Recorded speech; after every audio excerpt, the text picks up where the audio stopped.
Stafford takes the snap, takes a knee, and that'll do it. A season high in points scored for the Los Angeles Rams. A season high in points allowed for the San Francisco 49ers. And the Rams go wire to wire here at Levi's. That's what it sounded like as the Niners were beaten down by the LA Rams 42-26 here at Levi's Stadium. Adam Copeland, Todd Husak with you. Tracy Sandler along shortly. She'll join us. We'll also catch up with Larry Krueger and John Dickinson here on the postgame show. 42-26 the final. Could have been a lot worse, I guess, as the Niners went down 21-0 early in this game, and really that dictated kind of the script and the play calling in which the Niners had to commit to. Again, unable to run the ball with Christian McCaffrey against this Rams defense, and the Rams proving why they are a contender in the NFC. And now the Niners yet again looking up at the Rams in the NFC West, Todd. Well, Tim Ryan talked about it in the postgame show up top. The injuries, I think, showed themselves today. The Rams did what they wanted to, especially early in the game. We talked about how important it was to get off the field on defense and continue their drives on offense, convert some of those third downs. They did neither. The first quarter stats are pretty eye-opening. They're alarming for the Rams. It was all Rams, all early. They had, they had 13 first downs in the first quarter and 180 yards of offense.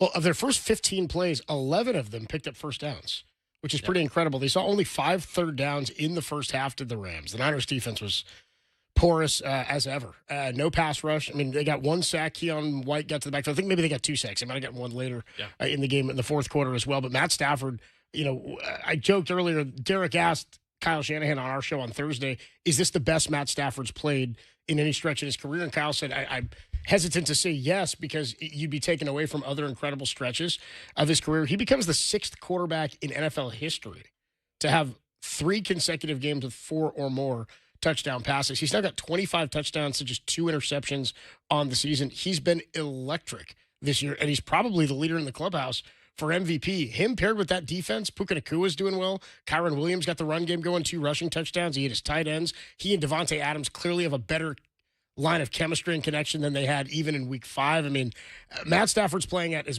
high of a level, I think, as we've ever seen. And I think today proves, not just because the 49ers were porous and they put up 42, but they did what they were supposed to do against a team like the 49ers that have been battered and beat up. They're proving they're a top team in the NFC, if not the top team in the NFC. Yeah, Matt Stafford, 280 yards, 4 touchdowns to 4 different receivers. So he was spreading it around. It wasn't just Devontae Adams or Puka Nakua. He had the tight ends involved.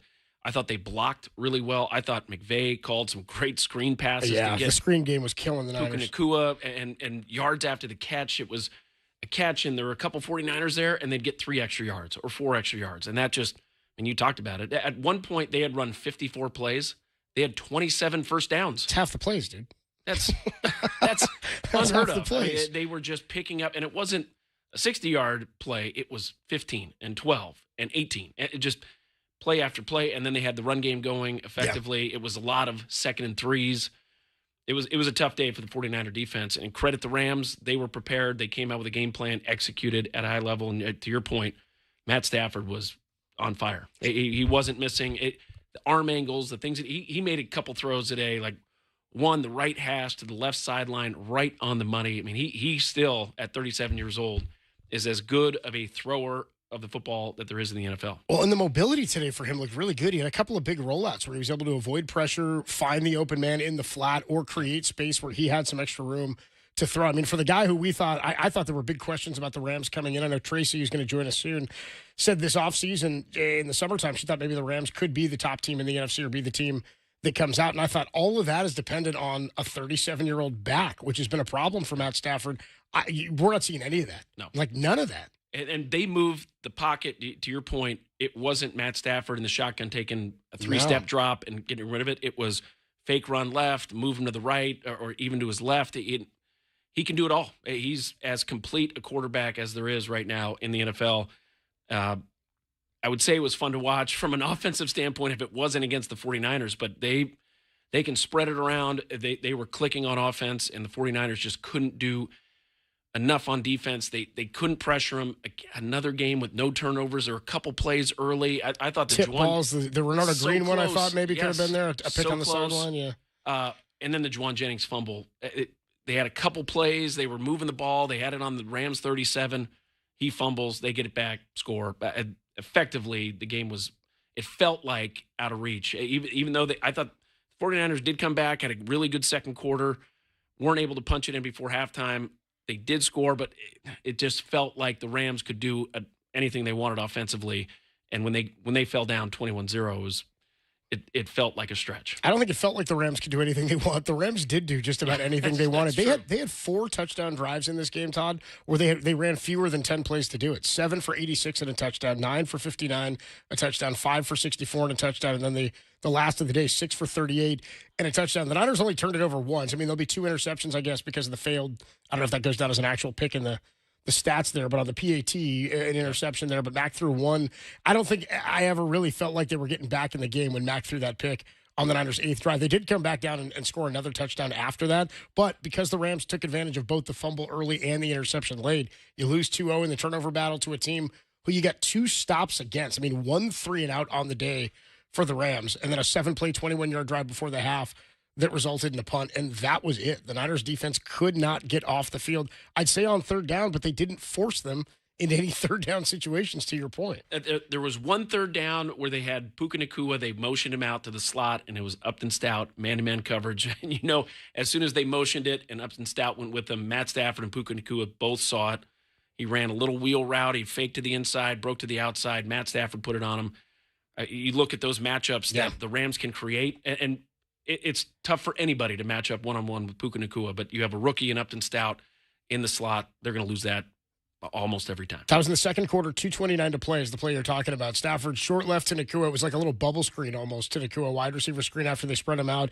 It went for 15 yards on a 3rd and 6. That was only their second third down of the game at that point, and the Rams were 2 for 2 after that drive. That was at the 2:29 part of the second quarter. So they got just about everything they wanted to a tune of 42 points, the worst defensive performance of the season for the 49ers. We are streaming on twitch.tv/thesportsleader, thesportsleader.com, and the KNBR app. 808 KNBR 415-808-5627 is the number to call and the number to text. Have your playoff hopes changed for the 49ers after a loss like this to the Rams? I mean, I heard Kruger talking on his Krug show. He was doing a video right as the game ended. He was saying, I think you could see this game again. I think you might see a third matchup between these two teams. In order for that to happen, the Niners are going to have to get to the playoffs. And the Seahawks looked really good today against Arizona, who the Niners are going to see next week with a chance to get another division win, this time on the road in Arizona. Adam Copeland, Todd Husak, 808 KNBR, 415-808-5627, the number to call and to text. The Niners have fallen to the Rams 42-26. Is this the kind of game you thought it would be, Niner fans? Do you think this changes anything for their playoff hopes? We'll get to your calls and your thoughts, and we'll check in with Larry Kruger, Tracy Sandler, and John Dickinson as we pour over this one. The Niners fall to 6-3. The Rams are now 7-2. Excuse me. Niners are 6-4. They do not have the bye yet. That's coming week 14. More to come. Rolls on here as the Niners lose 42-26 on the Sports Leader.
There's just some situations that we could have done better. We turned the ball over early.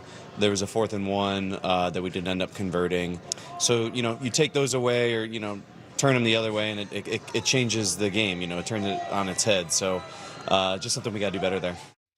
As 49er fullback Kyle Juszczyk talking about doing better. We got to do better there, says Kyle Juszczyk. I mean, I don't want to put it on the offense. The 49ers offense did get clicking in the second half. But, for a defense that is bad and is beaten down and as injured as it is, it feels like this offense is going to have to carry the defense to a tune of 30-plus points every week, because I just don't know what you can count on from them. This felt like what would happen if the Houston Texans were that good of an offensive team, and they had their best offensive performance of the year against the 49ers. I mean, they threw right at the blitz. The Niners tried to generate pressure today, and Stafford beat the blitz seemingly every single time the Niners brought it. They did get home to him one time. It was Keon White who had a sack early in the game. The other time they got to him and hit him, he actually threw a touchdown to Devontae Adams. But to me, the changing point in the game was an early one.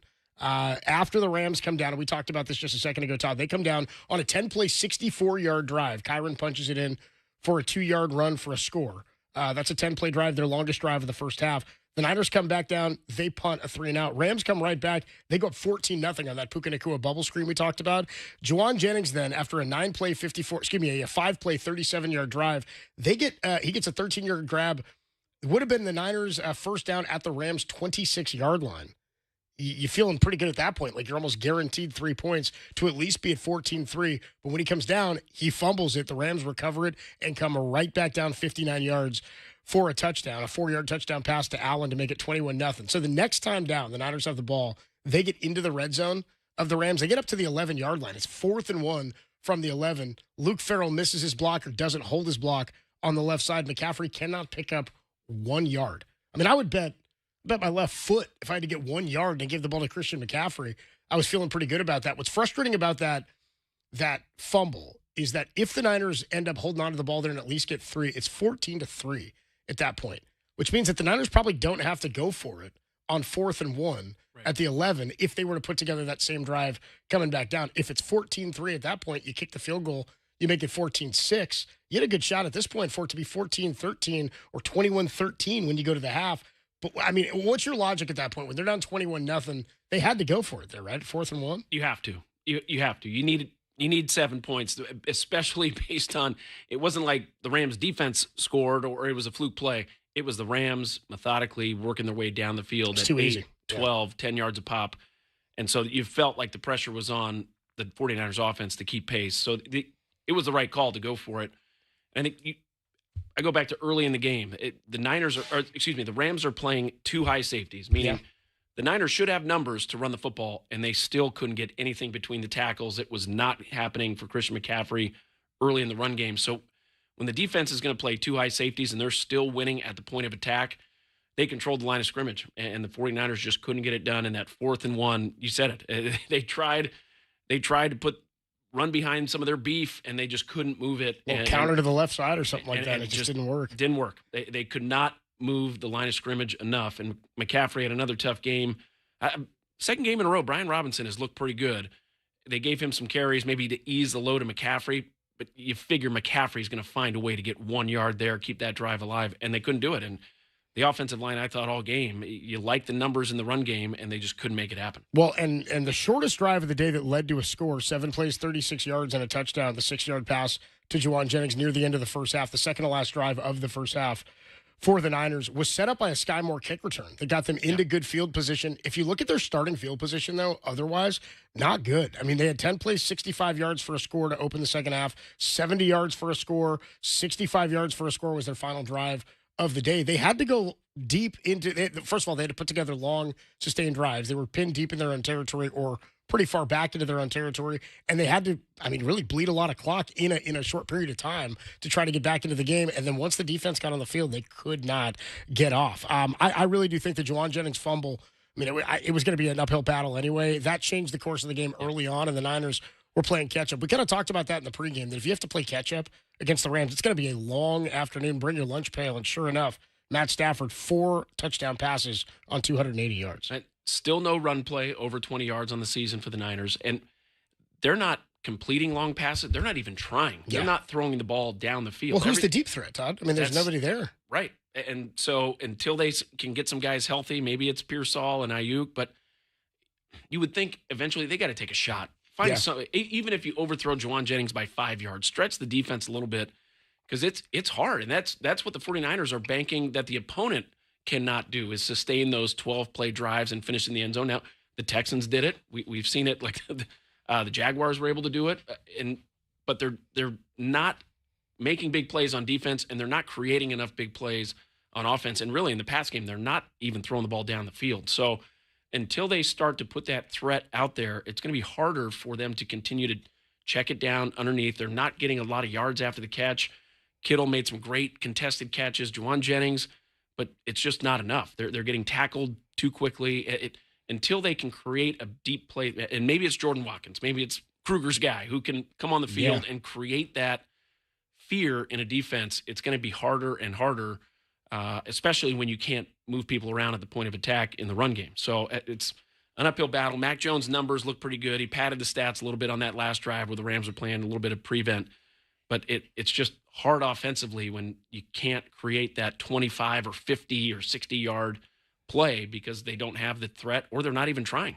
We're going to make that Juwan Jennings fumble on the Niners' second drive of the game. They're down 14-0, had a chance to put up some points and did not, and then it becomes 21-0 Rams. We'll make that the difference maker of the game, sponsored by Benjamin Moore Paints. Experience the Benjamin Moore retail difference at our independently owned authorized retailers today or at benjaminmoore.com. Adam Copeland, Todd Husak with you as the Niners have fallen 42-26 to the LA Rams. No more Rams for the remainder of the regular season. 2 more division games. One of them will get checked off next week in Arizona. It's a 1 o'clock start in Arizona next Sunday. Then the Niners come on home. A little bit of a long week there as you get a Monday night football game against the Panthers. Then on the road for Cleveland before the bye week. So these next 3 games, key for the Niners before they hit the bye. Well, I was going to say, you want some good news? Those next 4 games are all very winnable. The Cardinals, next 3? Before, I guess. Yeah, before the Titans. The Titans are after the bye week. Yeah. So you look at the next 4 games, not just the next 4 weeks. That bye week is going to come in handy, but the Cardinals are not playing very well. The Panthers are certainly beatable, even though they beat the Packers in Green Bay. Yeah.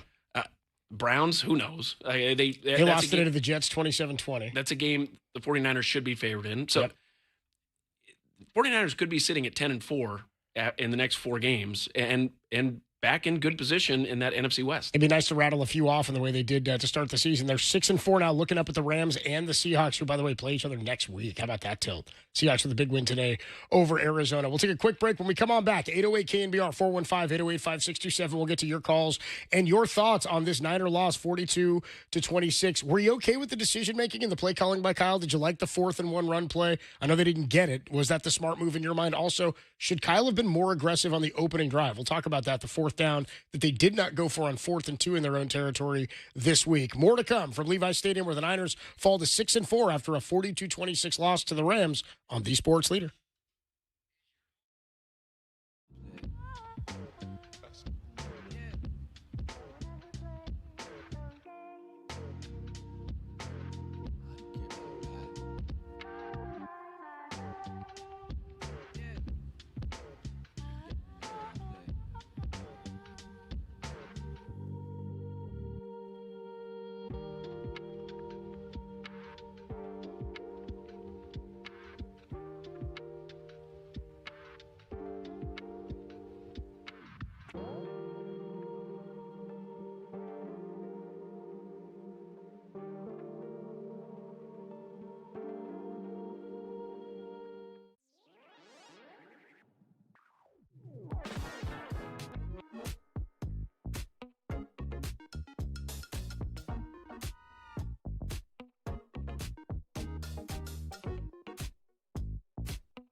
Robinson and Jennings wide left. Kittle and Bourne wide right. Shotgun snap on 4th and 4. Jones settles in. Pumps, tucks it down, throws a high ball, deflected and intercepted. It's Emmanuel Forbes who goes down and is covered at the San Francisco 38-yard line. Jones tried to force it, and Forbes makes him pay. That was the lone, I guess not the lone interception, on a regular snap on a timed down by Mac Jones. He did throw a pick on a 2-point conversion try, but that was his interception for the day. Mac had a pretty damn good day in general. It's like one of these games where you look at and you go, well, what would have helped? The answer is defense. Niners got 2 stops all day near the end of the first half, did not get a single stop. Every drive for the Rams, with the exception of the game-ending drive where they knelt on it, went for a touchdown. Mac Jones, though, on the day, 33 of 39, 319, 3 touchdowns, and an interception. The game plan for the Rams appeared to be, at least early on, and we heard Tim talking about it on the broadcast and on the postgame show, Tim Ryan, that is, the shell coverage. They were just kind of playing over the top. You talked about the 2 high safeties. They kind of gave the Niners everything underneath, which is interesting. You said a minute ago, Todd, they don't throw the ball downfield. I said, not really since Ricky Pearsall has been gone. They don't have a burner that can get downfield like that. I thought maybe DeMarcus Robinson could help with a bit of that. He hasn't been that guy, more of a slot guy for them. But they do not have anybody to stretch the field right now or to kind of take the top off the defense and beat you deep. They just make the Niners beat you underneath. They stop the run. They're one of the best run-stopping teams in football, and the Niners went for 74 total yards on 21 carries. McCaffrey held to 30 yards on the ground. The Rams in 2 games held McCaffrey to under 100 yards rushing this year. Total. That's between the 2 games. Yeah, and based on the coverage, you would expect the 49ers to be able to get something going in the run game.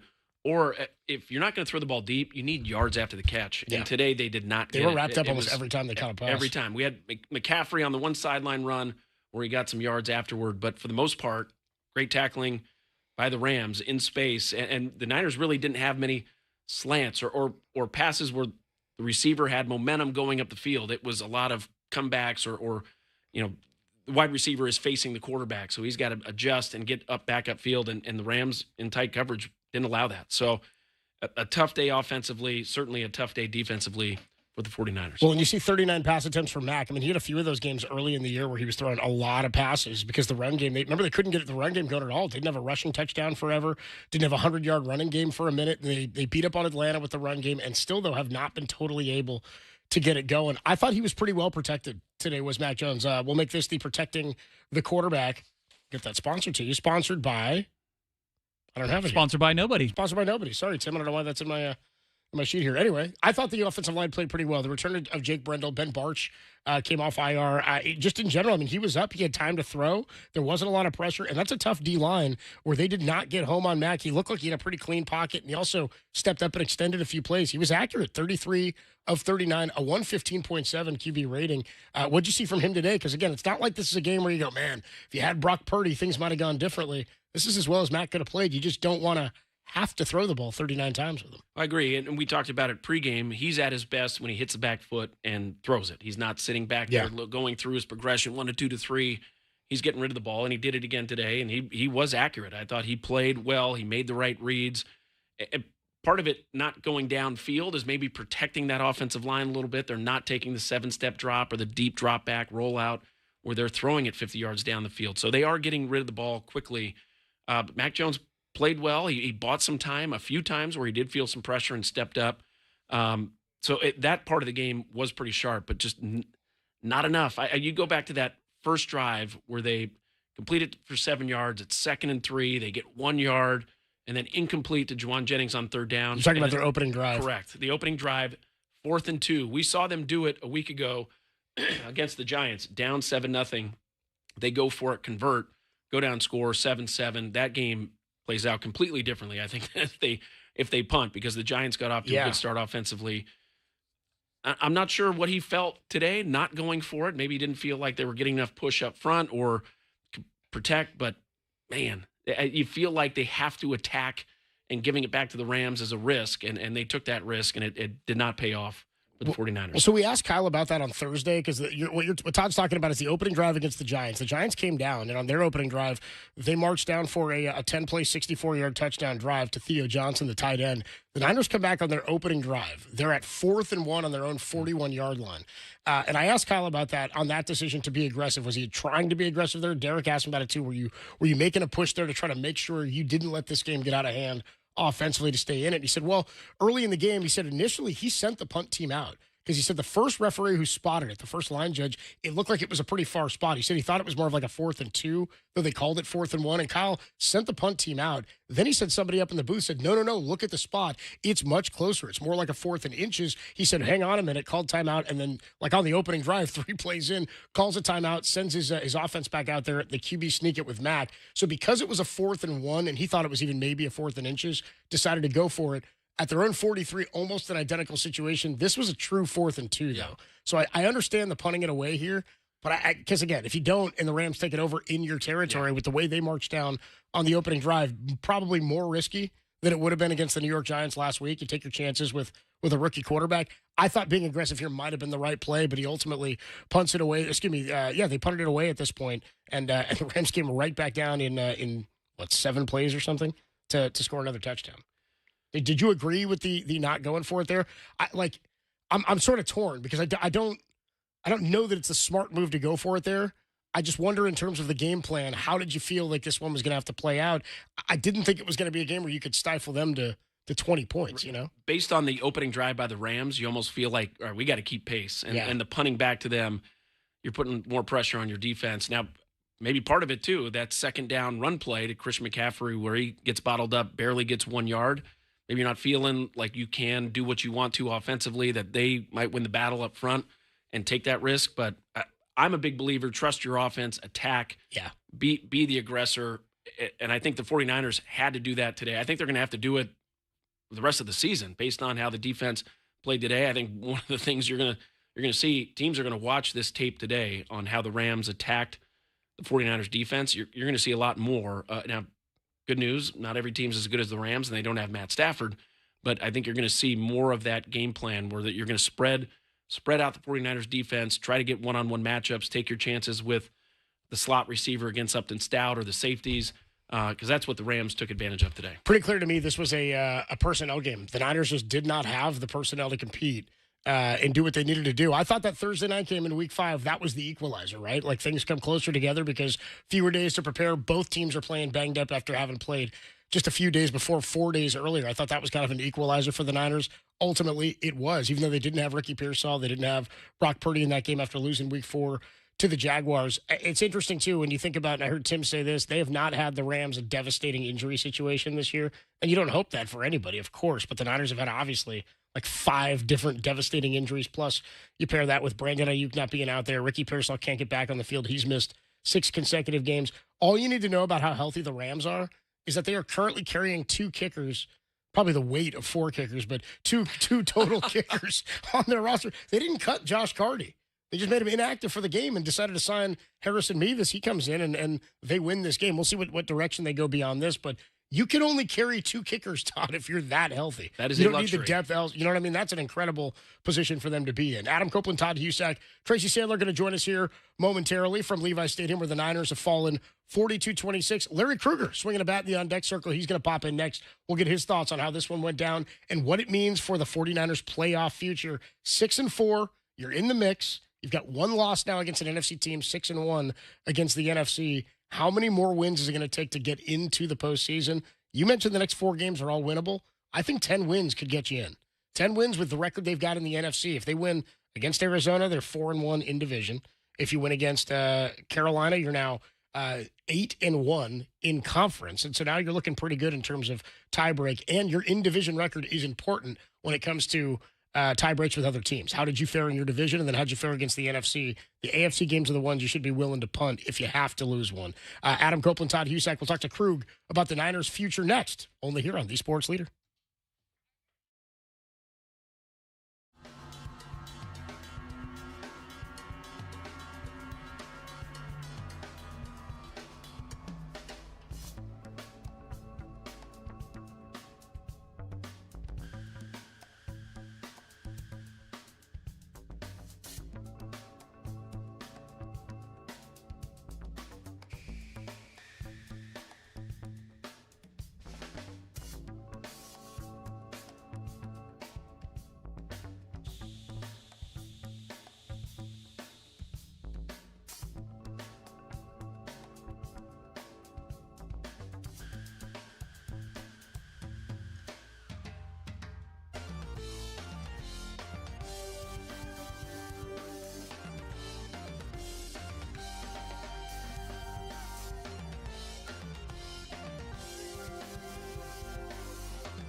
I mean, we started the game off with a punt, a fumble, a fourth down turnover, a touchdown, and a punt. And I'm pretty sure, like I said, since I've been back, is that our team is going to have to rely on our really good veteran offense to score a lot of points and not turn the ball over. And we didn't really do that today. And so I think that's going to be the case moving forward. Our offense has to play at an incredibly high level. We have to score a lot of points. We have to not turn the ball over. And I think our defense is going to get better and better throughout the week because we still have a lot of young guys. We have a lot of guys missing. But we have to help out our defense. And that's the way the season's going to go. Our offense has to play at a high level, efficient, not turn the ball over, score points, score in the red zone, and then we'll win a lot of games. But if we're not doing that, that's going to happen.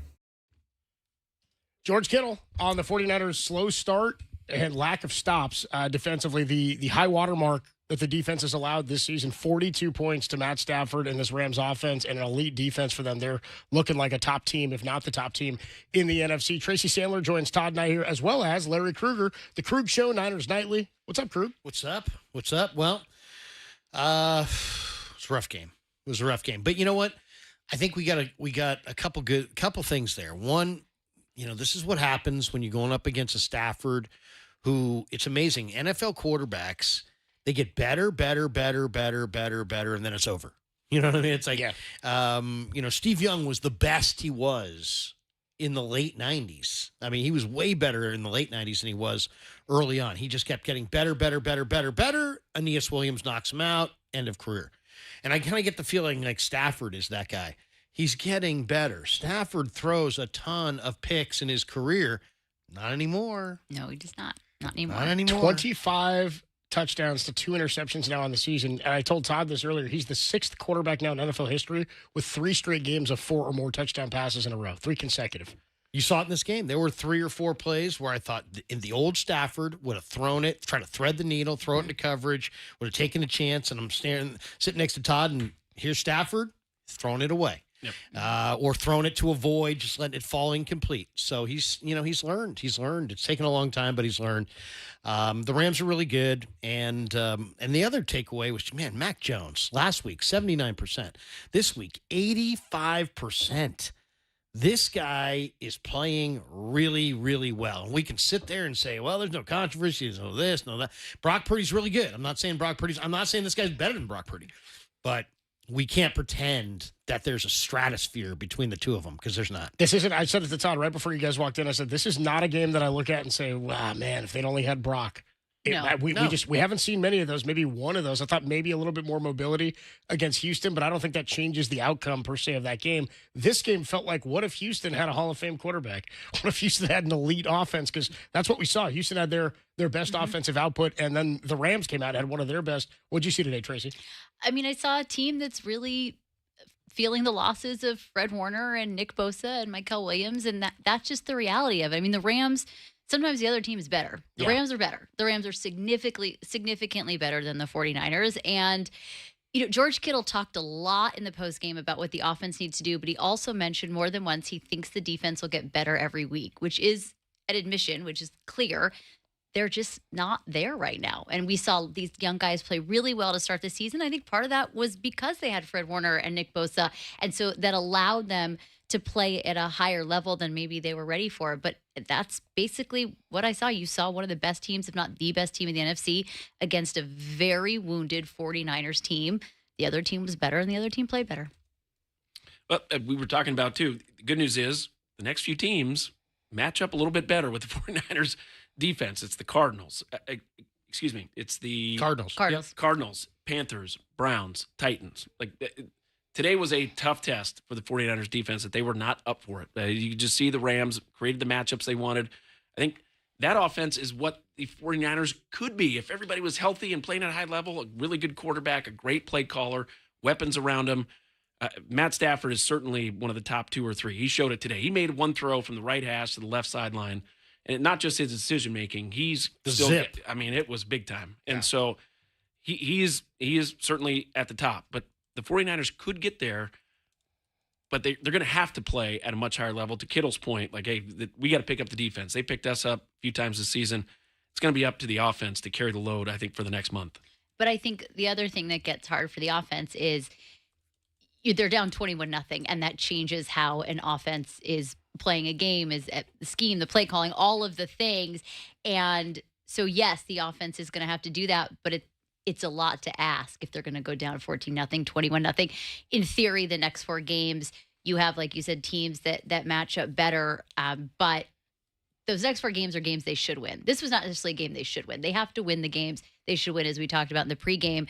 That being said, in the next 4 games, the chances of them winning all 4 of them are not super high, but they certainly can't go down that way. We talked in the pregame that they are not built to come from behind, especially against a team like the Rams, and I think that is going to be something the defense is going to have to figure out, because it's not even fair to put the offense in that position. Krug, does this change anything about how far you think they can go or what they're capable of? I mean, we kind of thought that this game could be this on the surface anyway. You said they got to keep it within 2 scores. You said you wondered if they could keep it within 14, and they lose 42-26. I mean, this defense is not good. It's young and it's inexperienced, and a lot of them have not been on the field together for an extended period of time, and they're missing assets that would make them a better team. They still can't force any turnovers. They can't put any pressure on the quarterback. I mean, what do you think they're capable of as currently constructed? Well, I mean, I think you're seeing today why the people who were a little distraught by the Niners' inability to add at the deadline, this is what we were anticipating. Yeah, this is feeding their fire. This is what we were anticipating, that Stafford would sit back there and carve them up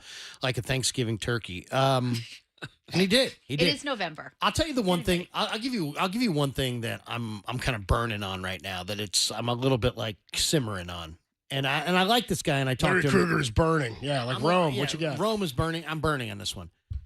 How many times do we need to see Luke Gifford targeted in coverage before I can see Nick Martin on the football field? Nick Martin was a 3rd-round pick. He's worlds athletically more gifted than Luke Gifford. Gifford was in the crosshairs of Stafford and McVay in the game plan. There's no doubt about that. I mean, I haven't gone back and watched the film, but, just sitting there in the upper deck watching them go at Gifford and Gifford and Gifford and Gifford, it's like, where is Nick Martin? I got to see Nick Martin. It reminded me of the Devondre Campbell second half against the Rams in L.A. last year, where Juwan Jennings had 3 touchdown catches, and the Rams mounted that comeback where all they did was run Tutu Atwell at Devondre Campbell in coverage, and they hit him for like 4 straight passes. I think Demarcus Robinson was a part of that comeback too. I love Gifford as a dude. He's a great dude. He went to Nebraska. He's a good special teamer. He's a great guy. I mean, Tracy, you've talked to him a few times. He's a really solid guy. He's a good addition to this team. But he was signed to be a special teams ace and a guy who could help Brant Boyer's special teams. He's not supposed to be a key cog in Robert Saleh's defense, and he's now being asked to do that. And I understand, Martin's a little raw, and Saleh, I asked Saleh this direct question, where's Martin? And he said, hey, look, there's some things that we still need to see from him, so there's development there, and I get that. It's not on the Niners, it's more about Nick. But we got to see the 3rd-round pick on the field. I think his athleticism would have shined. And not only in coverage. Todd and I were talking before the game. Without the rush, without the key cogs, this guy he's 235 pounds. He's got 4.53 speed. He had 26 reps at 225. He had 7 or 8 sacks at Oak State. Get this guy in a sub package and run him at the quarterback. And I'm sure we're going to see it at some point, but we haven't seen it yet. And I think it might be time. Well, part of it is what the Rams did offensively with their 2 and 3 tight end sets. I think that brings Gifford onto the field. But You're right. They would put that personnel group in, and whoever Gifford's guarding, they went at him. Matt Stafford that's his number 1 target. Yeah. Going back to the trade deadline comment, I have a different take. This performance shows me why they didn't make moves at the trade deadline. I mean, they did make moves. I'm sticking by, they did get Keon White a week before, but this performance says to me why they didn't make the big moves, because they're not a player away. They're not 2 players away. And so I think, if anything, to me, this solidified the decision. It's to me, it's all about the future. Like, if 5 years from now we all got together and we look back at this 5-year run and this was the best chance they had, or this was, this roster was their best roster. It had Trent and it had Kittle and it had, then maybe we'll look back and be like, man, if they could have gotten over the top with one more move. But I basically agree with what Tracy just said, which is, they weren't 1 player away, and they know they need to keep building in the draft, but it doesn't make it it's not helping them stop anybody today, obviously, right? No. So it would, and we'll see. I mean, we'll see if they can coach them up, the guys they got. We'll see if they can find some other guys off the waiver wire, off the practice squads of other teams. They'll try. And who knows? They got a great staff, and we'll see if they can get it done. But right now, man, they're having a hard time affecting that quarterback. And if you go up against a pro like Stafford, he just eats you. The injury report for today's game is sponsored by Habas Law. They'll fight to make it right. Visit habaslaw.com. No post-game injuries to report today? None, which is, that should feel like a win. That should definitely feel Talk like to a me tomorrow win. at like 3 p.m. and let me know. You know what I mean? Let me, exactly. hit me tomorrow at 3 and I'll read the Habas thing again. Then you tell me how we're doing. You know what I mean? Like, it's again, my big fear is always the next day. It's always when we get up, who stayed in the game, who played through it, and then woke up tomorrow and is like, you know what? This calf's not feeling okay. The groin's not feeling okay. Stuff flares up throughout the week. But for me, it's always about getting through Monday and what Kyle has to say Monday, too. No doubt. No doubt. That's fair. Yeah. The mystery Monday, and just when you think you knew all the injuries, D. Winters isn't feeling good. Well, don't forget Brock. That's what we found out about Brock. It was like they beat Seattle. We're like, oh, yeah, way to start week one in Seattle. The pass to Ricky and the time Bryce Huff. Have a Bryce Huff. Yep. Hey, guys, oh, yeah, and by the way, Bryce Huff. And it happened on the last play of the game. Remember in last Seattle, year, yeah. Debo pneumonia? Oh, Oh, yeah. also, by the way, Debo's in the hospital with pneumonia. I'm sorry, what? Excuse me? Krug, Niners Nightly all week long, 6 to 7. 6 to 7, Monday through Friday. I'll be there. And the Krug Show, wherever you get your YouTube. There Yeah, you that's go. right. There you Larry go. Kruger, the voice you hear. He'll be with you all week long, 6 to 7 on Niners Nightly. We'll take a quick break. Adam Copeland, Todd Husak, Tracy Sandler with you. The Niners fall to the Rams 42-26. How many games, like JD said this to us a couple weeks ago, there's not a lot of should-win games left on the schedule. Do we still feel that way? Every week you find out more about every team in the NFL. How many should-win games are there left, and how many of the next 3 do they need before the bye week? We'll talk about that next. It's Todd Husak, Tracy Sandler, Adam Copeland from Levi Stadium. Niners lose at 42-26 on the Sports Leader.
we can be our own worst enemy sometimes, and I think if we just stay on our P's and Q's and continue to be efficient and not have mental errors and other things like that, we have a chance. We always have a chance. I've said this every week, but I think the beauty of this league is you can win every game and you can lose every game.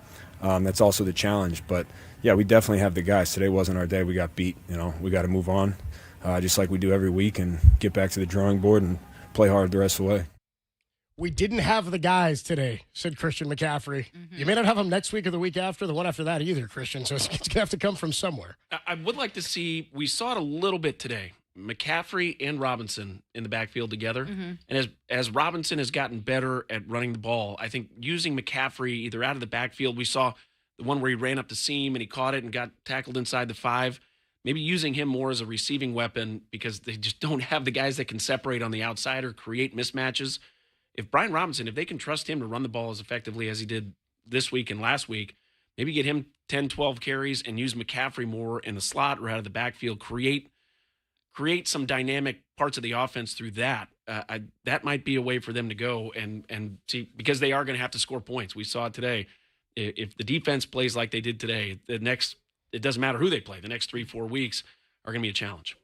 The day for Brian Robinson, 8 carries, 41 yards, and a touchdown, and most of that came in the second half, kind of like it did last week, where he just started gashing and became kind of a bowling ball for them. I was hoping when we saw that last week that this would be kind of a model, and I don't know if we'll see it this year, just depending on personnel. But do you remember in 2023 when the Niners were streaking towards the Super Bowl appearance, at the end of a lot of those games where they were blowing teams out, Elijah Mitchell was kind of the closer. Like it was Christian McCaffrey for 3.5 quarters, and then it was Elijah Mitchell to kind of run out the rest of the clock. And McCaffrey wasn't getting 25 to 30 carries a game in the way we've seen for a lot of this year. He wasn't having as many touches, but he was wildly productive early on. Now they had other weapons. They had Brandon Ayuk, who was huge in the pass game and in the run blocking game. He had 1,400 receiving yards or something that year. Deebo Samuel was your number 2. George Kittle had a huge season. Think about all the weapons they had. You mentioned it earlier, Todd. We were talking about how the Niners do not have an ability right now to take the top off the defense. They don't have a downfield threat. It was a problem we saw with them last year. They didn't have speed. Without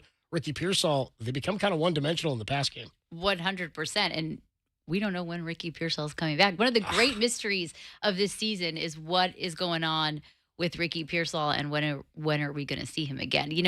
Christian, whether he meant to say it or not, they didn't have the guys say, and you're right, they may not for the next few weeks. So they're going to have to get someone creative. But to Todd's point, the defense is going to play like that, which in fairness to the defense, you've got these young guys. I mean, this defense was going to be a work in progress with everything going right, with everybody healthy. And they, I think, overperformed, I don't mean that in a bad way, to start the season. But this is kind of what I expected with this young defense. Agreed. And I like Larry's point about Nick Martin. You got to find a way to get some athleticism on the field. That's what he brings. He's going to make mistakes.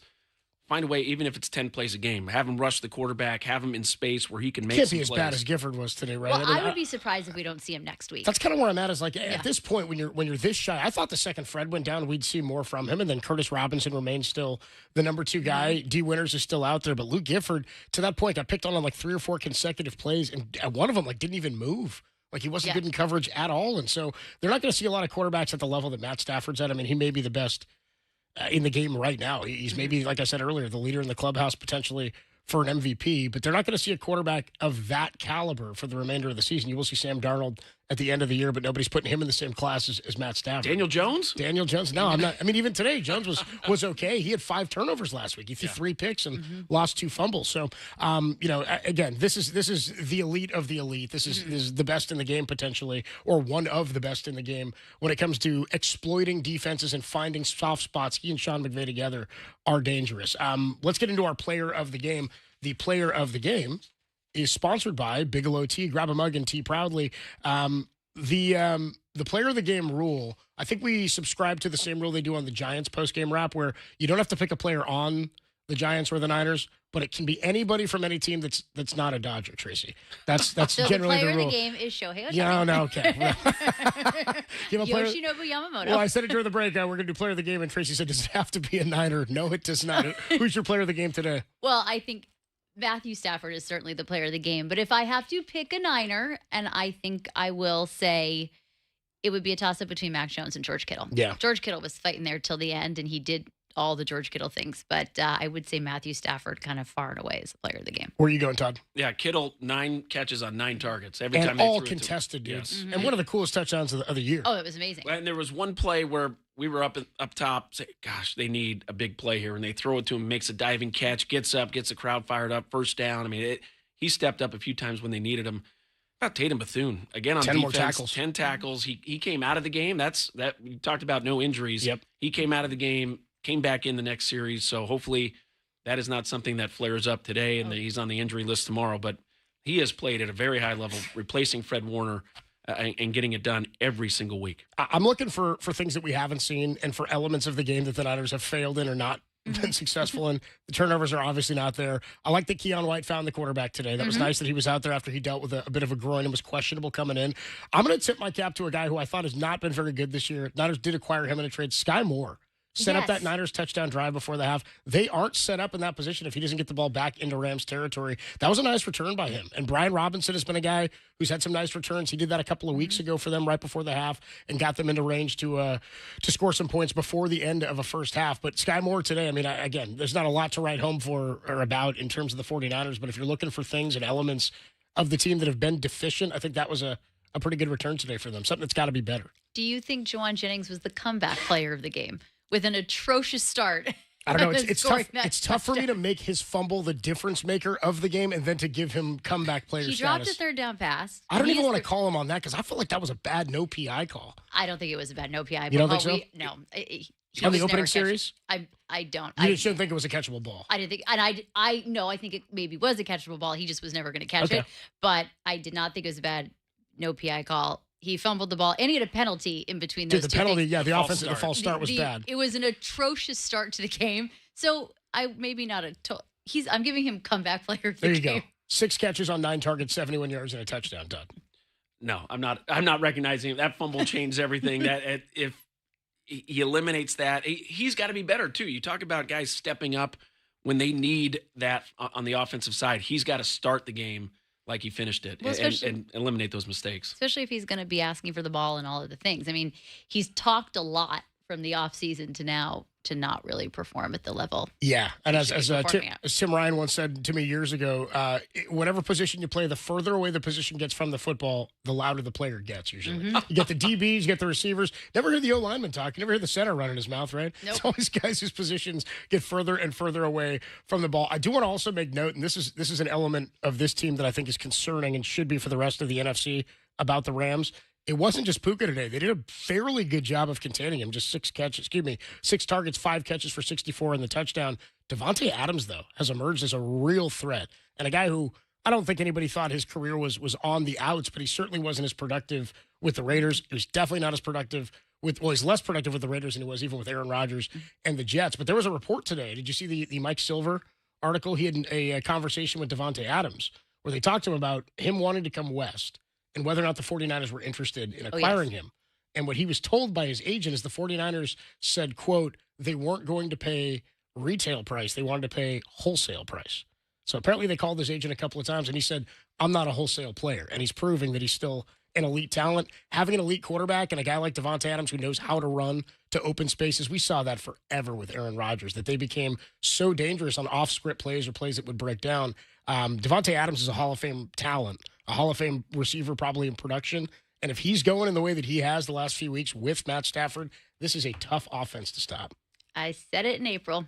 Rams are winning the Super Bowl. I'm standing by it. It's not I don't even call it a bad take. It's a good take. I think I may get on that front with you. And Devontae Adams does it all. He can catch the screen underneath and break a tackle like Puka Nacua, but he's so good in space, that 12, 15-yard route, and then down the field. He wins those contested catches more often than he doesn't. He's a total weapon at wide receiver. By the way, I just want to make note of this, too. Tatum Bethune, we mentioned the 10 tackles. The Rams had 3 players with 11 tackles today. 3 guys with 11 tackles. Landman, Lake, and Spates. Landman premieres November 7th, season 2. I tweeted that. I said, apropos of nothing, maybe 49ers fans should go watch Landman Yeah, now. it's a solid Because show. this was looking rough. Watching the end of season 1, get you a taste of Jerry Jones talking about me and my family. I did this for my kids. Oh, he was so good. He was playing himself. But he was great. He was fantastic. I'm 100% me all the time. All right, we'll take a quick break. Adam Copeland, Tracy Sandler, Todd Husak with you. The Niners fall to the Rams 42-26. I want to talk more about the schedule and where they go from here. More to come from Levi Stadium on the Sports Leader.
I don't know. I don't really think about scoring points. I think about doing my job on each play, and those come with doing your job. If you can stack up good drives and get it down to the red zone, then you get a chance. Like, obviously, I want to score points, but I'm not sitting there like thinking about that. I'm thinking about doing my part, and I think that's how we can be better. When all 11 guys do their job correctly, then the points will come, and I know we want to get to that 30-point mark, and once you do that, you feel pretty good as an offense. Like you played well enough to give yourself a chance. So definitely want to continue to grow in that area, but it starts with execution in the process, really, over results. As Mac Jones talking about the process to try and find victory, and I'm not just thinking about putting up points, though the offense needs to put up points. I mean, they've got to support the defense here. Christian McCaffrey, that quote from him after the game where he said we just didn't have the what do you say, the personnel today? The guys. Like, didn't have the guys today. It's effectively what he was getting at. Adam Copeland, Todd Husak, Tracy Sandler following a Niner 42-26 loss at the hands of their rival, the LA Rams. So the way the schedule shakes out now for the Niners, by the way, they're the last NFC West team without a bye. Every other NFC West team had a bye in the same week, by the way. Isn't that interesting? That is weird. They all had the same bye week, which was odd a few weeks ago. So they're the one team who's played one. They've got one game in hand. Now, you can make up wins, can't make up losses is the tough part of this. They have 3 games before their bye week. And we were talking about it before. Todd said all winnable games the next 4. They've got 6 games left total. You go Cardinals at Cardinals next week, Monday night against the Panthers, and then at the Browns. The at Browns game concerns me. Yeah, that's fair. Jim Schwartz concerns me. They struggle with the Browns because of Jim Schwartz. He seems to have Kyle Shanahan's number. I mean, I think the Browns they're not good. And a couple years ago when they lost to the Browns, that Browns team wasn't great either, but it was better than this Browns team. So I think that game is concerning, though. It's after Thanksgiving. They travel to Cleveland. That's a tough defense. But right now, they have to beat the Cardinals. And then they have to beat the Panthers, and then they can worry about the Browns. They were certainly a better team when the Niners lost to them. That said, they started, and I make this joke every time, Madam P.J. Walker.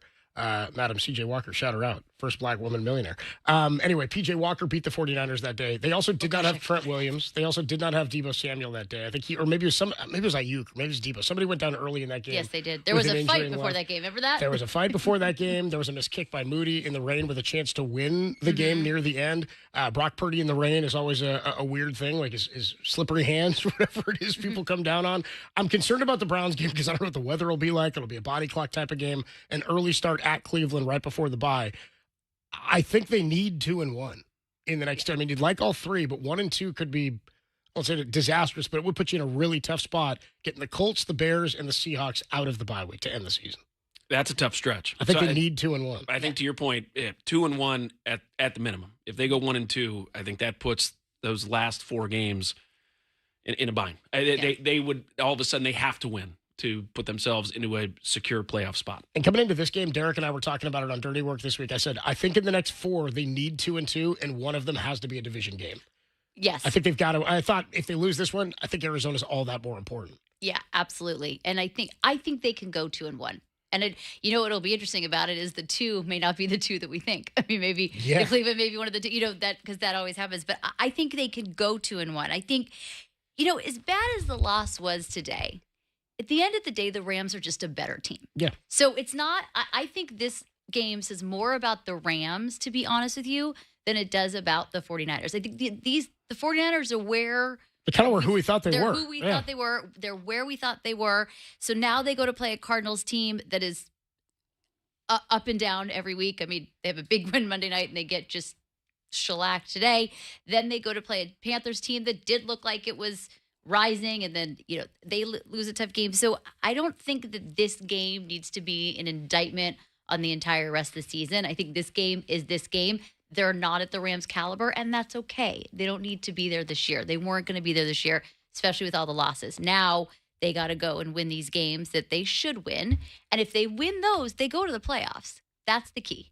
They can't lose the games they shouldn't win. So is Arizona should win in your guys' mind? 100%. Yes. The game today, Arizona at Seattle, is 38-7 at halftime. Yeah. The Cardinals are reeling. Yeah. They make the change at quarterback. They're not as good. I think the one thing that they had that gave the 49ers fits was Kyler Murray could just extend plays and make things happen. With Jacoby Brissett, they lose that element of their offense. So I think this is a much better matchup for the 49ers without Kyler Murray. They've got to take care of business. The offense has to play at a high level. They need some plays from the defense, which Seattle got today. They did 2 defensive touchdowns in the first half. At a certain point, the 49ers, whether it's bringing more pressure or playing more aggressive on the outside, they've got to find a way to make some plays and create some turnovers. Another game where they're -2, they don't create any. They've got to create some negative plays. If you're going to give up touchdown drives, you got to counter that with a turnover or a sack or something to get the momentum going, which they just didn't create any of that today.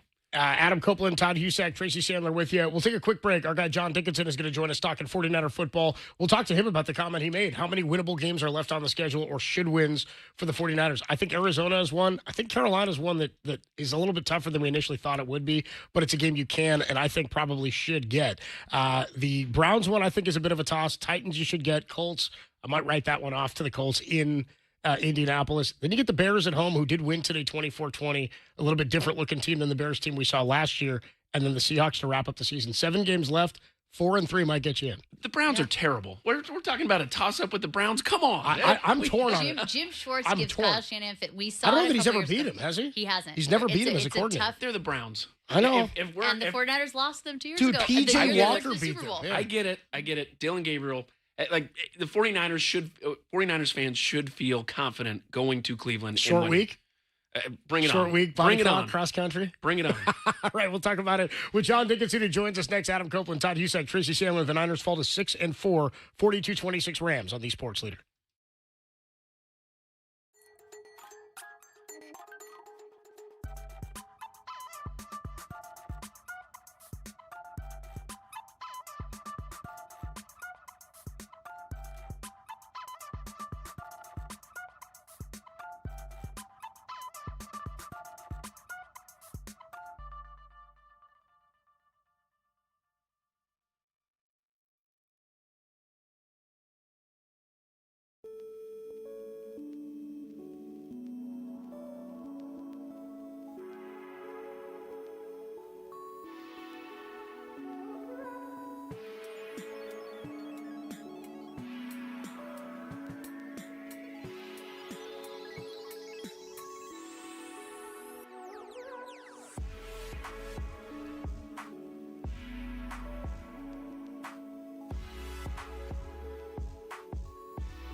Nakua wide left, Adams slot left.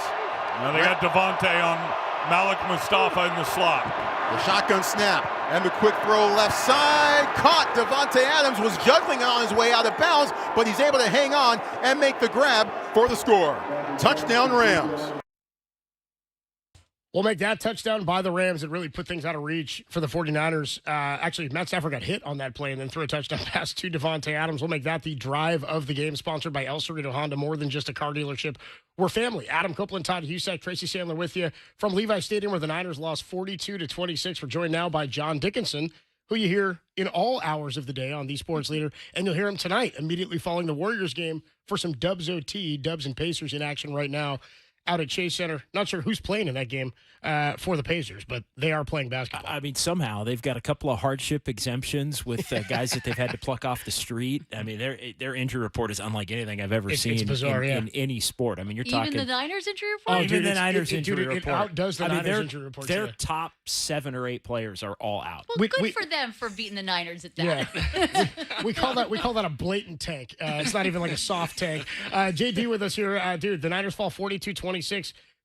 Tracy made a comment a couple of minutes ago where she said, I think this game says more about the Rams than the 49ers, because the 49ers are kind of who we thought they were. They didn't win the turnover battle. They didn't turn the ball over, or didn't force a turnover by the Rams at all. They didn't get to the quarterback or create tons of pressure. They just kind of got picked apart, did not get a stop in the second half. What'd you learn about both teams today? Well, the Rams came out and handled business, and I do think it was kind of a statement game for them because the 49ers, not as shorthanded as they are currently, but pretty shorthanded in the game in early October down at SoFi, were able to get out to a lead and withstand a Rams comeback and win a close game against them. So I think it always tends to get a little weird between these two teams, it feels like.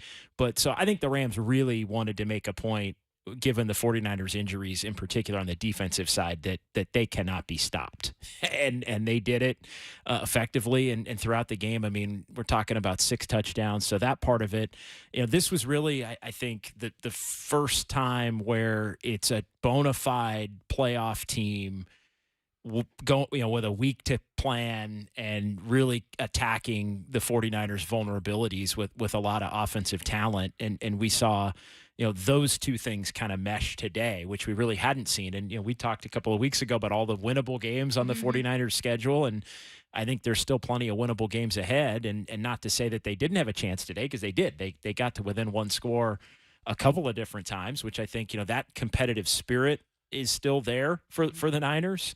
But just a couple of mistakes here and there offensively. And then, that the defense obviously they were overmatched today, I thought, by the talent and scheme of the Rams. But maybe it's a 2-team race for the division. It's starting to maybe feel that way after the way Seattle played today against Arizona and the way the Rams played here. But still 6-4. I know the standings wise, the Niners have slipped out of the playoff picture for now, but they're playing a bunch of the teams that they're going to be in the race with if you're willing to start shifting toward wild card. I know a lot of 49er fans are like, nope, division, still 3-1 in the division, Arizona next week, but that wild card's not a bad thing to have in your back pocket. Well, the good news is the Rams have to play the Seahawks, and that happens soon. So hopefully those teams beat each other up. But to your point, the Rams got off to a start in that first quarter, 13 first downs and 180 yards of offense. That's a tough hole that the 49ers dug themselves with the turnover, punting on 4th and 2, giving it back to the Rams, who took advantage of it.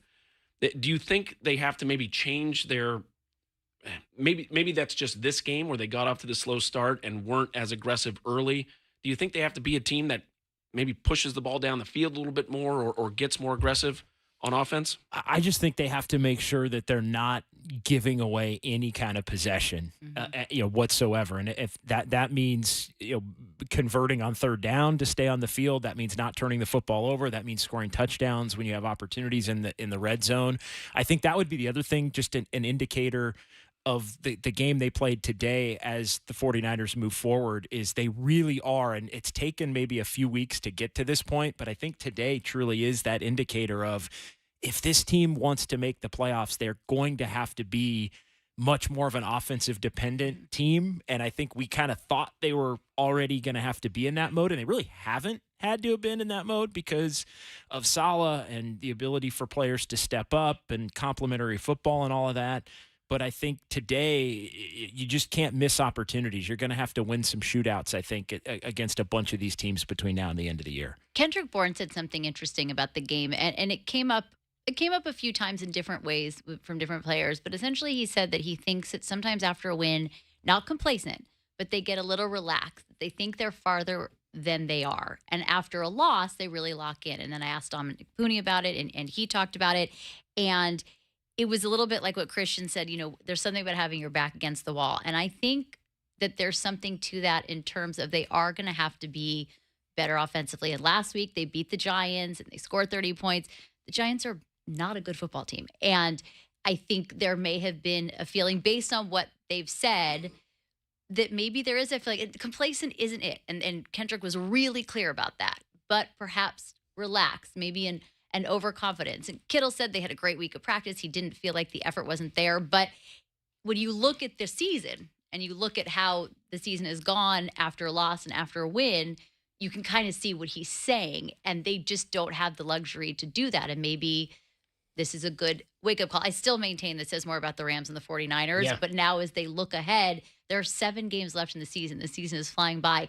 They have very little margin for error. Well, let me ask you this, JD, because we've been quoting you for the last couple of weeks, and I was just doing it before you got in here, that you said to us a couple of weeks ago, I guess it was like 3 weeks ago, last time we were here, you said there's not a lot of should-win games left on the schedule. And a lot of these teams have improved. The Colts game looks like one of the more difficult games all year that they're going to have to play in Indy. The Bears are a funky team and maybe better than we thought they'd be coming into the season. Carolina's kind of corrected some stuff, and now they're not a pushover team or a bottom feeder team in the way that we thought they were in the NFC South. How many of these 7 games left are games you think the Niners could and should win? Does 4 and 3 get you in? Are there 4 of them left? I think there's only one game among the 7 , just to be literal about Tennessee. it. It's the Tennessee game here. That's a bona fide. You're the better team. Should win. You're the better team. Like, it doesn't matter. Like, you got to walk on the field with the team you have today. We don't know what team they're going to have on that day in the middle of December and win this game. Now, that being said, I think there are probably 5 or 6 games that they can win out of the 7. I wouldn't shortchange them anywhere there. My path, and even going back a couple of weeks, was you're gonna need to beat Atlanta. You're gonna need to beat the Giants. That you look at that game. I thought split between the Giants and Houston. Houston to me was a difficult game. I know, Copes, we talked about that on pregame. But for me, looking at it now, with this team at 6-4, to me, it's you got to beat the Panthers here. You got to beat the Bears here, because those are 2 teams that are right there close to you. Those are 2 of the 4 wins you need. You need to split between Arizona and Cleveland on the road. You don't even have to win both of those games. You just have to win one of those games. And then you get the Tennessee game, and that gets you to 10-7 right there. You don't have to beat Seattle. You don't have to win at Indy on Monday Night Football late in the year. And you can even lose at Arizona or at Cleveland. I know you want to get both of those games, but given the state of where this team is, can they get both? Sure. Will they get both? I mean, it's been a long time since the 49ers have won in Cleveland. I mean, I think you got to go back to the 80s. See, we're talking about this. We just said it to Todd. Tracy and I both said during the break, I don't know, man. I feel worried about the Cleveland game. And they have a really good defense still. Exactly. Cleveland's bad, but it's 10 a.m. It's a short week. See? Hold on. What did you see the Kirk Cignetti interview at Indiana when they asked him? Indiana has never won at Penn State. This team's never played at Penn State. That's right. This 49ers team has not played in Cleveland. They were 5-0 2 years ago. The 2023 49ers team was. I have a thought, and that should scare everybody. But I don't think next week's going to be a picnic. But I don't want to steal your thunder. But I don't think it's going to be a picnic. I think they have to win it. I think if they lose next week, after starting the way they did, and then lose 2 division games in a row, I just think it could be really bad. But just like from a mental perspective, they have to win next week. I am. That's kind of where I'm at. Like I said, I need 2 of 3 before the break, and I originally said I need 2 and 2 entering this game before the bye week, and I said I think one of them has, of the 2 that you win, you have to win one division game. Also, it's the NFC record thing. It's the division record against Arizona, and also you beat up on Carolina, you're going to guarantee yourself a winning record against NFC opponents. And it can snowball. It can snowball. I just think if they lose next week, it's just all of a sudden now they're 6-5, and now they're. I just think it's almost, to me, it's almost like it's a must-win game. I hear that. I think it would be a must-win game back here against the Panthers if you don't win the game against Arizona. I think so too. Going that into the sets bye. up a for sure must-win game. But then it also puts the pressure on, at that point, you have to win the Browns game as well. Well, so, and then you're bubbling 500. You know what I mean? Then you're hovering 500. If you can't win the game next week, and then you come back and you can't beat Carolina, then you're officially in trouble. Just like that. Like it's as much as I think there are games to win. I think this team's good enough to win these games. There are going to become some pressure points, I think, where maybe they don't get one that we're all kind of counting that they have to get. That doesn't mean you can't go get another game that maybe we're not counting that they get too. So it's like it's not over at that point with the games that are still left on the schedule. But I just tend to look at it as no concern or little concern right now.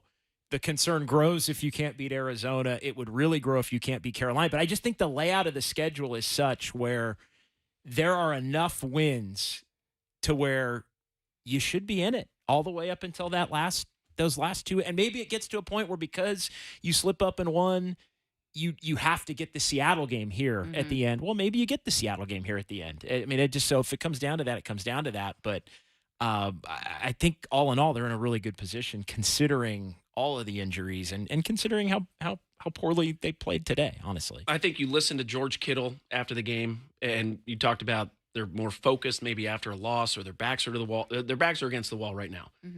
I think you're going to see some of those leaders step up this week, have a great week of practice. I think they're going to come out next week really focused against an Arizona team that I think they're going through a lot of stuff right now with the quarterback change. That locker room might be a little divided. I think this is a great time to go to Arizona and take care of business. By the way, just real quick, I was looking this up while we were sitting here. November 11th, 1984 was the last time the 49ers won an away game at the Cleveland Browns. November 11, That's bananas. 1984. Was it a Sunday? November 11th, 1984. Yeah, it would have been a Sunday. Had to be. John Dickinson, the voice you hear, he'll be with you for Dubs OT immediately following the Warriors and the Indiana Pacers tonight right here on The Sports Leader. Adam Copeland, Todd Husek, Tracy Sandler. We will take a quick break and we will sign off when we come on back from Levi Stadium where the Niners have fallen to the Rams 42-26 on The Sports Leader.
Jones ready, takes the snap, four-man rush, looking left, now firing left. There's a man wide open, caught inside the 5. Kittle puts on the brakes, reaches for the pylon, tries for the score, but he's going to be caught out of bounds at the 4, but no! Another official says it's in for 6. Touchdown 49ers. What an adjustment by George Kittle. Again, he has got to stretch out, and then he does the old basketball jump stop. Great touchdown grab there by George Kittle. We will make that the call of the game, sponsored by Merit America. This super opportunity is brought to you by Merit America. Go to meritamerica.org/super and sign up now. Adam Copeland, Todd Husak, Tracy Sandler signing off here from Levi Stadium, where the Niners fell to the Rams 42-26. Just a final thought from you, Tracy, as the Niners get ready to take on their second-to-last division opponent, at least in the regular season, Arizona, who fell to the Seahawks today 44-22. No Kyler. As different as the Niners look from that 16-15 victory week 3 here at Levi's over Arizona, Cardinals have a different quarterback out there now in Jacoby Brissett. Yes, they do. And I think we talked earlier about potentially snowballing. I think that the Cardinals are snowballing. It's an important game for San Francisco. They've got to go on the road and win this and bounce back, because I just think it's a really important game. I actually think the Cardinals' loss, even though the scores weren't all that different, it was actually worse than the 49ers loss, because the Cardinals were never in that game, and the 49ers did show some fight and some grit, and they got close a couple of times. And so I think it says a lot more about the 49ers team. But that being said, the same Cardinals team beat the Cowboys in a tough game on Monday Night Football. So we've said it before, it is the most week-to-week league we've seen in a long time. I am going on record. It is imperative that San Francisco wins this game. Quick note, real quick. I'm with you on that one, because as JD said, if they don't, then the Panthers game is all that more important, and then you're staring down 500. Real quick note on that Cardinals-Cowboys win. I saw that the Cardinals, I think the note is that they played 13 Monday night games since moving to Arizona. They have 4 wins in their 13. They're 4-9. All 4 are against the Cowboys. Really? Is that bizarre? Wow. That's not a bananas game. So bizarre. I think they played Monday night games before when they were the St. Louis Cardinals or Chicago Cardinals, whoever it was, like previous or prior to moving to Arizona. But anyway, Todd, final thought on this one? Tough one. Flush it, learn from it, but get ready for next week. I think, to your point, Tracy, this is a game you obviously don't have to win it, but if they want to not just make the playoffs, but secure a spot maybe sooner in the season than later, this is when they need to go in and take care of business. They don't need to play great. They need to play solid football, eliminate turnovers, get to the quarterback, create a turnover or two. Obviously, the Cardinals will give it away. They gave up allowed 2 defensive touchdowns today. That, Tracy, your point, that was 38-7 at halftime. Yeah. That was a blowout. So it was 28-20 at one point in this, 21-14 at one point in this game. A little bit different, right? So take care of business, go in, play a solid, get off to a good start, play a solid game, and come back and get ready for Carolina. That's going to do it for us today from Levi Stadium. The Niners fall to 6-4 as the Rams now create a little bit of space here in the division. They are 7-2 now. There are only 2 losses to the Niners and the Philadelphia Eagles at Philly, games in which they had opportunities to win both of. Thanks to Danny Dunn back at the studio, did a great job on our pregame show. Kyle Haar on the postgame show. To Anthony Garcia, to Chips McCarthy, and is Kyle Chung there? We won't thank Kyle Chung, forget him. For Tracy Sandler, Thank you, Kyle. Todd Husak, and thank you so much to our producer, Tim Webb. Thanks to Krug, Matt Mayoko, to JD, and everybody who came by today to talk about this one. I'll be back with you with John Dickinson next week for the Niners and the Cardinals, a 10 a.m. pregame, and it'll all be right here on The Sports Leader. I'll be back with you tomorrow at 2 p.m. for Dirty Work with Derek Papa. Stay tuned. We'll throw you out to Sunday Night Football between the Chargers and the Steelers. That game stinks right now. Both teams averaging like 3 yards of play deep here into the second quarter. And then JD will be with you for Dubs OT immediately following the conclusion of the Warriors and the Pacers tonight at Chase Center. One more time, signing off here from Levi Stadium, where the LA Rams have beaten the 49ers 42-26, only here on these.